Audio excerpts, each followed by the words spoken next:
Hello everyone, welcome to Fix Zone. Today we will be discussing how to remove disk icons from your desktop on a Mac. It's a pretty simple process, so let's get right to it. First, we need to navigate to the Finder menu. You'll find it in the top left-hand corner of your screen.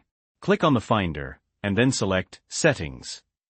Alright, now that you're in Finder Settings, you'll see a section labeled Show these items on the desktop. This is where the magic happens. To remove a drive icon from your desktop, simply untick the corresponding box.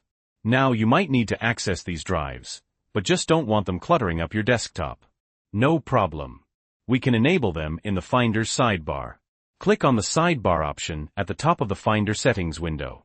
In the Locations section, make sure that hard drives and external disks are ticked. Once you've done that, you can exit out of the Finder settings. Now when you open a new Finder window, you'll see the Macintosh hard drive and any connected external drives listed in the sidebar under Locations. You can easily access your files from there. Just a quick reminder, when you want to disconnect an external hard drive, be sure to click the eject button next to it in the sidebar. Give it a few seconds to eject properly, and then it's safe to disconnect it from your Mac. So that's it. A quick and easy way to declutter your Mac desktop. If you found this video helpful, please leave a like. And if you have any questions or comments, leave them down below. Thanks for watching Fix Zone. Don't forget to subscribe for more helpful tips and tricks.